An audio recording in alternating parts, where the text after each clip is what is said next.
La scène est classique.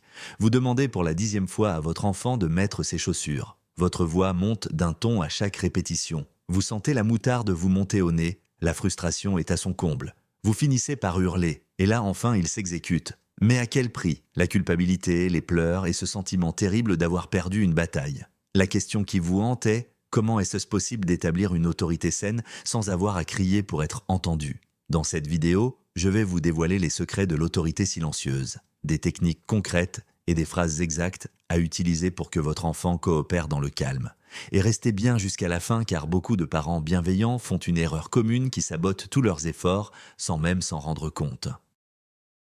Avant tout, je veux que vous respiriez un grand coup et que vous vous libériez de toute culpabilité. Si votre enfant ne vous écoute pas, ce n'est pas parce que vous êtes un mauvais parent et ce n'est pas non plus parce qu'il est méchant. C'est souvent une question de développement. Le cerveau d'un enfant, et notamment son cortex préfrontal qui gère le contrôle des impulsions, est encore en pleine construction. Il ne cherche pas à vous défier personnellement. Il teste les limites du monde, il apprend les règles sociales, il est souvent submergé par ses propres émotions qu'il ne sait pas gérer. Son non est rarement une attaque contre vous, mais plutôt l'affirmation de son propre désir, de sa propre personne qui émerge. Comprendre cela, c'est la première étape. Ce n'est pas un problème à éradiquer, mais une étape de développement à accompagner avec les bons outils. Et c'est précisément ce que nous allons voir ensemble.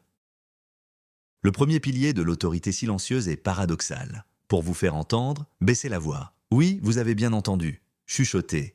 C'est une technique de psychologie inversée d'une puissance incroyable. Le cri génère une opposition, une escalade de tension. Votre enfant se braque ou se met lui-même à crier. Le chuchotement, au contraire, pique la curiosité. Pour comprendre ce que vous dites, il est obligé de s'arrêter, de se taire et de se concentrer activement sur vous. Vous cassez instantanément le cycle du bruit et de l'agitation.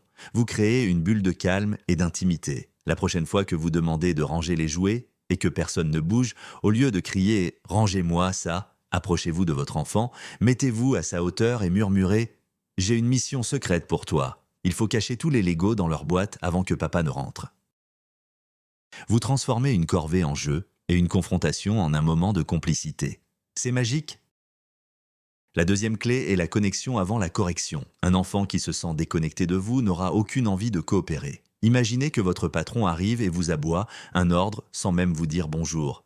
Vous n'auriez pas très envie de l'aider. Pour un enfant, c'est pareil. Avant de donner une instruction, surtout s'il est en train de jouer, prenez 30 secondes pour vous connecter. Mettez-vous à sa hauteur, intéressez-vous sincèrement à ce qu'il fait, observez son jeu.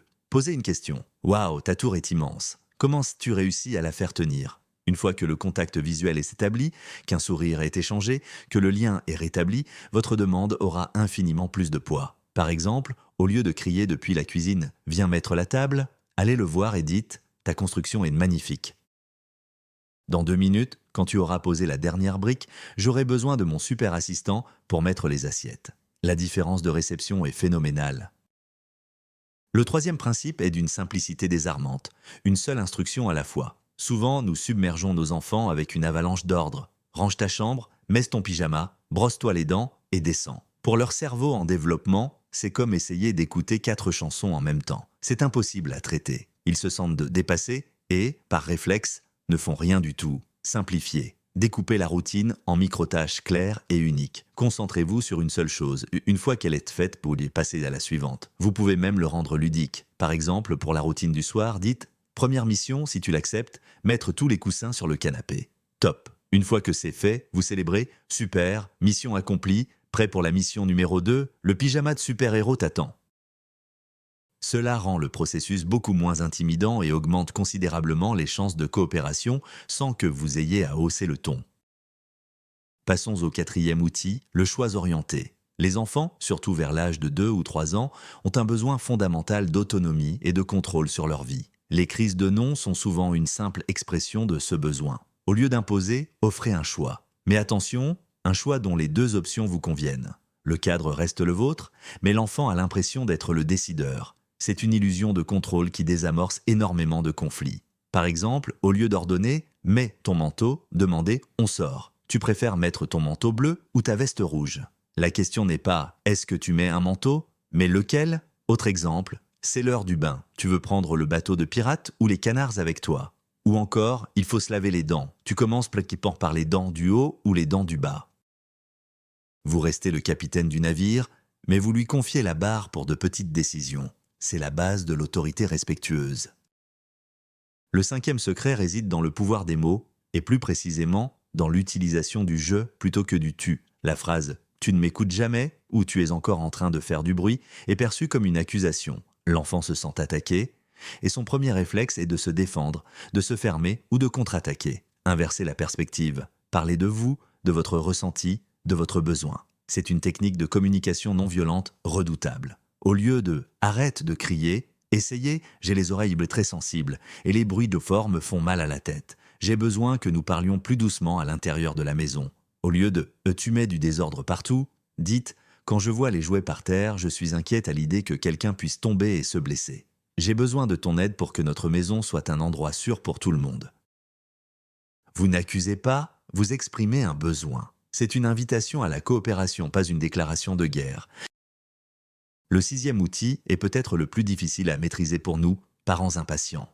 La pause silencieuse. Quand vous avez fait une demande claire et que votre enfant l'ignore, votre premier réflexe est de la répéter, plus fort. Ne le faites pas. Au lieu de ça, arrêtez tout ce que vous faites. Approchez-vous calmement de votre enfant. Mettez-vous à sa hauteur. Établissez un contact visuel. Et ne dites rien, attendez. 1, 2, 3, 4, 5 secondes. Ce silence est incroyablement puissant. Il est plus bruyant que n'importe quel cri. Il signifie « je suis sérieux, ma demande tient toujours, j'attends ». Vous n'êtes pas en colère, vous êtes juste présent et déterminé.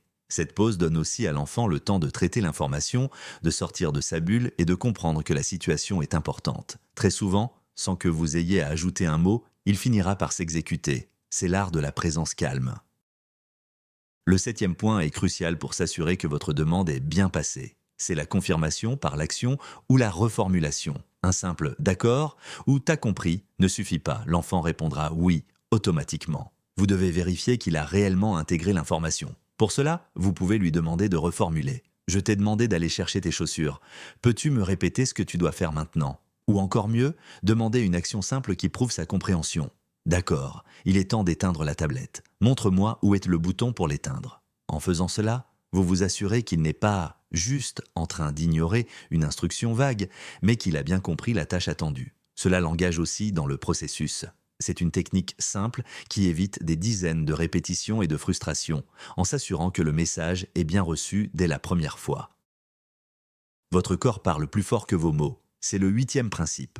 Votre langage corporel doit être en accord avec votre message de calme et de fermeté. Si vous criez des ordres depuis une autre pièce, avachi sur le canapé, votre autorité est nulle. Quand une instruction est importante, arrêtez ce que vous faites. Levez-vous, marchez calmement vers votre enfant. Adoptez une posture droite, les épaules détendues, votre visage doit être neutre, pas en colère. Mettez-vous à sa hauteur non pas pour le supplier, mais pour le regarder dans les yeux et lui montrer qu'il a toute votre attention. Votre présence physique calme et affirmée communique bien plus que des mots hurlés. Vous montrez que vous êtes engagé, que ce que vous dites est important et que vous êtes là pour l'accompagner dans l'exécution. Ne sous-estimez jamais le pouvoir d'une présence physique posée. C'est le fondement de l'autorité naturelle.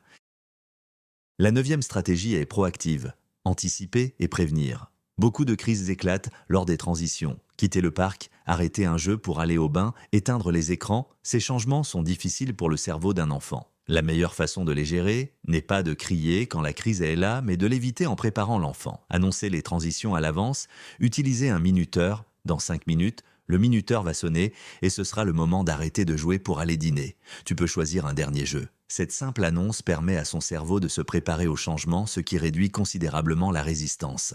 De même, si vous savez que les courses sont un moment difficile, préparez-le avant de partir. Nous allons au magasin. Aujourd'hui, nous n'achetons pas de jouets. Ta mission sera de m'aider à trouver les pâtes et les yaourts. Anticiper, c'est désamorcer 80% des conflits avant même qu'ils ne commencent. Enfin, le 10e et dernier outil, une structure de phrase magique, la règle du « quand », alors, ce n'est pas une menace ni un chantage. C'est une façon neutre et factuelle d'énoncer l'ordre logique des choses. Vous ne vous opposez pas à l'enfant, vous énoncez simplement une règle de la vie, comme la gravité. La responsabilité de l'action repose alors sur lui.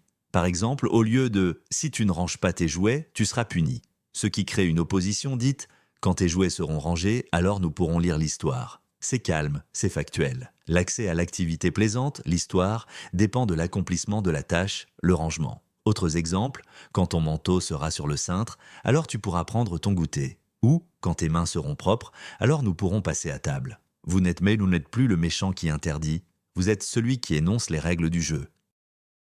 Cela change toute la dynamique. Voilà, vous avez maintenant 10 outils puissants pour construire une autorité silencieuse et bienveillante.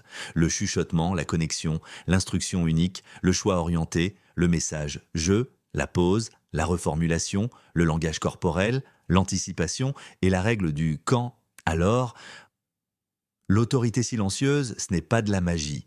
C'est un ensemble de techniques basées sur le respect, la connexion et la compréhension de la psychologie de votre enfant.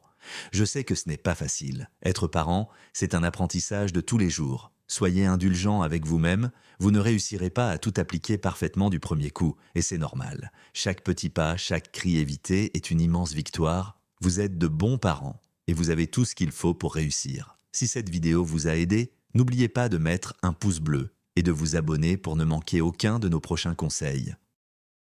Et maintenant, à vous. Quelle est votre plus grande difficulté pour vous faire obéir sans crier? Racontez-nous dans les commentaires, nous avons hâte de vous lire.